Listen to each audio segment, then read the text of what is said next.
சரி இப்ப வெளில வந்து பண்ணிட்டு இருக்கீங்களே, வாடகை கட்டுறதுக்கு காசு இல்லன்றீங்க, இதுக்கு இஎம்ஐ காசு இல்லன்றீங்க. எப்படி ட்ரெஸ் மட்டும் இப்படிலாம் வருது அப்படின்னு கேட்டாங்க. நான் அதான் ஒரே வார்த்தை சொன்னேன். ட்ரெஸ் வந்து ஒரு கடையில வந்து ஒரு ப்ரமோஷனுக்கு தரான். ஆமா. அது கொலாபரேஷன். எல்லாருக்கும் ஒரு இது இருக்கும்ல. எல்லா சிம்பிளான கண்டஸ்டன்ட்ஸ்க்குமே விஷயம். ஒருத்தவங்க குடுத்துருப்பாங்க. அந்த கடையில போயிட்டு நான் அந்த ட்ரெஸ் எடுத்தேன். ரூ. 500 அந்த சட்டை.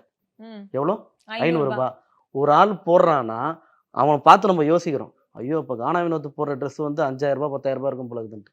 அவ்வளோலாம் கிடையாது. ரூ. 500 தான். அந்த ஷாப் ஓனரே வீடியோஸ் போடுறாரு. அவங்களும் போட்டுருக்காங்க.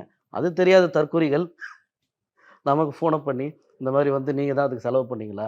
நீங்க தான் அதில பண்ணீங்களா? அப்படின்னு கேட்டாங்க. இல்லங்க அதெல்லாம் கிடையாது. அவ்வளோதான் அதோட விட்டுட்டேன். ஃபர்ஸ்ட் வினோத் அத விரும்பவே மாட்டாரு. விரும்ப மாட்டான். நம்ம வந்து அவருக்காக செலவு பண்றதே அவர் விரும்ப மாட்டாரு. அவர் பண்ணணும் எல்லாரையும் கூப்பிட்டு உட்கார வச்சு, அவர் செலவு பண்ணணும்னு தான் நினைப்பாரு. இப்படி இது விரும்ப மாட்டாரு. இப்போ நீங்க முன்னாடி கேட்டீங்கல்ல, அவர் டல்லா இருக்கும்போது நீங்க என்ன சொல்வீங்க? அவர் உங்ககிட்ட ஏதாவது சொல்லுவாரான்னு. அப்படி அவர் டல்லா இருக்காருன்னு நமக்கு தெரிஞ்சிருச்சு. நம்ம ஏதோ பேச வரோம்னா, அதெல்லாம் ஒண்ணும் இல்ல. சரி அத விடு. அப்படின்னு அவரு டக்குன்னு அத கட் பண்ணி கடந்து போவாரு.